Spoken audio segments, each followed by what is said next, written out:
भगवान श्री 5वें अध्याय की चर्चा कर रहे हैं। सोचा था आज 5वां अध्याय समाप्त हो जाएगा, कुछ थोड़े से श्लोक ही बाकी रह गए हैं। इससे अगला अध्याय ध्यान योग पर है। उस अध्याय को शुरू करने से पहले ही भगवान श्री ध्यान योग की भूमिका 5वें अध्याय से ही शुरू कर देते हैं। वे अंतिम श्लोक आज पढ़ नहीं गए।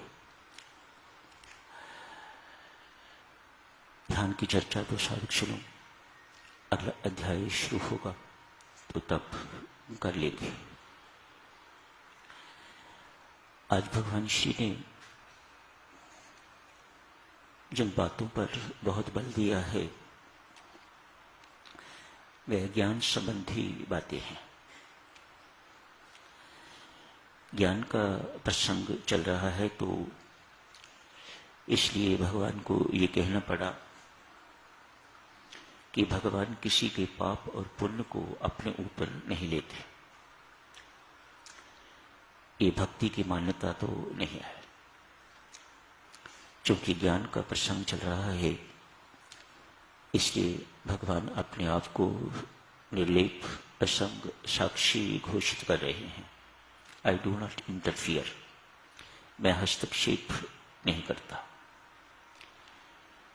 यदि देवियों सज्जनों ये सत्य है तो भक्ति संप्रदाय तो नष्ट हो जाएगा, खत्म हो जाएगा।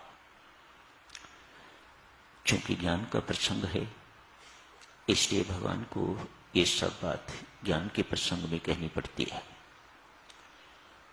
अभी पिछले ही अध्यायों में भगवान श्री ने कहा है अपनी कर्म, अपना आप, अपने कर्म, कर्मफल, कर्तापन, मन, बुद्धि इत्यादि सब परमात्मा को अर्पित कर दो।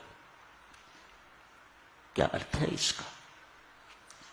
यदि भगवान अपने ऊपर हमारे पाप पुण्य नहीं लेता तो फिर ये सब कुछ स्वीकार कहां करेगा?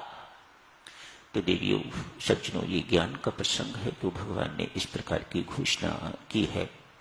भक्ति के प्रसंग में जो कुछ हम पहले पढ़ चुके हैं, जो कुछ आगे पढ़ेंगे, चूंकि हमारा मार्ग भी भक्ति का मार्ग ही है तो हमें इसी मार्ग को पकड़ना चाहिए। अपना सब कुछ परमात्मा को समर्पण कर देना चाहिए। इसी अध्याय में शायद शुरू परसों ध्यान योग की बात शुरू हो जाए। शायद पता नहीं शबनम जी ने क्या सोचा है, क्या बनाया है। अगर शुरू हो जाता है तो ध्यान की चर्चा करेंगे। इस अध्याय के अंत में भगवान श्री एक बहुत अद्भुत सी घोषणा करते हैं। कहते हैं मैं सबका परम सुहृद हूं। सुहृद अर्थात मित्र। कैसा मित्र? सुहृद मित्र भी कह सकते थे लेकिन सुहृद कहा है। निस्वार्थ भाव से हर एक का हित करने वाला परम सुहृद, परम मित्र, लेकिन निस्वार्थ भाव से परोपकारी। किसी का अहित परमात्मा न सोच सकते हैं, न बोल सकते हैं और न ही कभी कर सकते हैं। संत महात्मा फरमाते हैं परमात्मा के इस स्वभाव को जान के भगवान ने स्वयं भी लिखा है, जो मेरे इस स्वभाव को जान लेता है, मान लेता है, वह परम शांति को लाभ कर लेता है। मेरे ऊपर कुछ घटित हुआ तो कोई संदेह नहीं, मानो परमात्मा के विधान में मेरा अहित नहीं हो सकता। आज बहू बहुत परेशान कर रही है सास को, तो सास यदि ये सोचे काहे की चिंता, भगवान सब कुछ करने कराने वाला है, मेरा हित तो नहीं हो सकता, इसमें कोई ना कोई भलाई होगी, तो तत्काल शांति आदमी को मिल जाती है। मानो मुख खोलने की जरूरत नहीं पड़ती, प्रतिक्रिया की आवश्यकता नहीं पड़ती। आदमी इतनी सी बात सोच के तो बिल्कुल शांत हो जाता है। आज बहू को सास तंग कर रही है। बहू यदि ये सोचे किसी जन्म में मैंने इनको तंग किया होगा, जिसका बदला मुझे चुकाना पड़ रहा है, परमात्मा के हिसाब किताब में, विधान में कोई गलती नहीं है, कोई मेरा हित नहीं हो सकता, इसमें मेरा कोई भला होगा तो सब कुछ मामला शांत हो जाएगा। ऐसा ही देवी भगवान श्री स्वयं कह रहे हैं। जो मेरे इस स्वभाव को जान जाता है, मान जाता है, पहचान जाता है, वह परम शांति को लाभ करता है। एक गडरिया है, भेड़ चराने वाला, रोज जंगल जाता है, भेड़ें ले जाता है, सुबह ले जाता है, शाम को जिस जिसकी होती हैं उनके घरों में भेड़ों को लुटा देता है। आज एक संत से मिलन हुआ है। संत ने कहा, बंधु, मैं रोज परमात्मा को मिलता हूं, परमात्मा मेरे मित्र,